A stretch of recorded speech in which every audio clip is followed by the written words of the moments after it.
روزے کی حالت کے اندر اگر احتلام ہو جائے کسی شخص کو تو اس کا شرعی حکم کیا ہے؟ اور روزے کی حالت میں یا احتلام والی حالت کے اندر اگر سحری میں آنکھ کھلی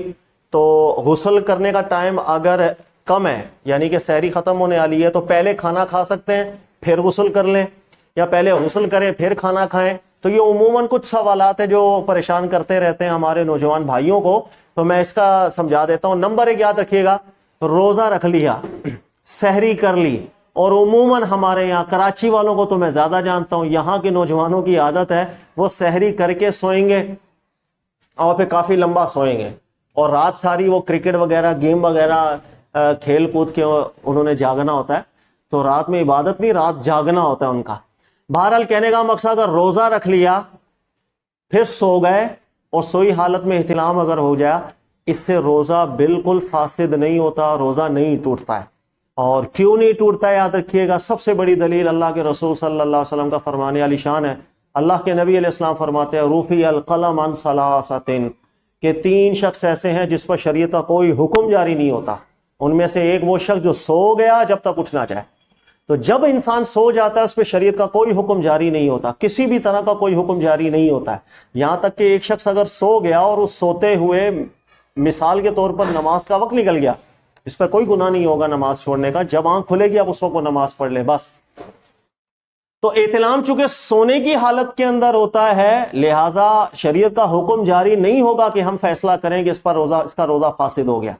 بے فکر ہو جائیں، روزہ اس کا بالکل ہے، وہ اٹھے غسل کرے نماز پڑھ لے، یہ اس کا حل ہو گیا۔ اچھا، ایک دوسرا مسئلہ یہ ہے کہ اگر سحری سے پہلے یعنی سحری کرنے کے لیے اٹھے اور پتہ چلا کہ احتلام ہوا ہے، غسل واجب ہے، اس صورت میں کیا کریں؟ اس صورت میں سب سے بہتر کام یہ ہے کہ سب سے پہلے آپ غسل کر لیں اگر ٹائم ہے، اس کے بعد آپ سحری کریں، کھائیں،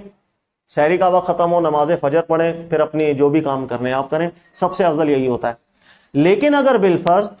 سحری کا ٹائم کم ہے اور آپ پہلے کھانا کھانا چاہ رہے ہیں تو آپ پہلے کھانا بھی کھا سکتے ہیں، کوئی حرام نہیں ہے۔ ہاں، اس میں افضل، سنت، مستحب یہ ہے اگر غسل نہیں کر سکتے تو ایٹ لیسٹ وضو کر لیں، نماز والا جو وضو ہے، اور اس کے بعد آپ سحری کھائیں، سحری کھا لی پھر آپ غسل کریں، نماز پڑھیں۔ تو بغیر غسل کے اگر آپ سحری کرنا چاہتے ہیں آپ کریں، لیکن سنت اور افضل کام اللہ کے رسول پاک علیہ السلام سے جو ثابت ہے وہ یہی ہے کہ نبی پاک علیہ الصلوۃ والسلام پر جب ایسی کیفیت ہوتی کہ جس میں غسل کرنا واجب ہوتا ہے، تو عائشہ صدیقہ رضی اللہ تعالیٰ عنہ بیان کرتی ہیں کہ لما اراد ان یاکل وہو جنوبا، کہ نبی پاک صلی اللہ علیہ وسلم کو جب جنابت کی حالت ہو اور اللہ کے رسول صلی اللہ علیہ وسلم اس حالت میں اگر کچھ کھانے کا ارادہ فرماتے تو توضأ وضوء الصلاۃ، تو نبی پاک صلی اللہ علیہ وسلم نماز والا وضو کر لیتے پھر کھانا تناول فرما لیتے۔ لہٰذا اگر کسی شخص کے پاس ٹائم ہے، سب سے افضل یہی ہے وہ غسل کرے پھر سحری کرے، نماز پڑھے، اور اگر ٹائم کم ہے وہ پہلے سحری کھا لے، ایٹ لیسٹ مستحب اور سنت یہ وضو کر لے نماز والا، پھر آرام سے سحری کھائے، اس کے بعد غسل کرے پھر نماز پڑھے، اس کے روزے میں کوئی فرق نہیں پڑے گا۔ اللہ تعالیٰ عمل کی اور سمجھنے کی توفیق عطا فرمائے۔ جزاک اللہ خیر۔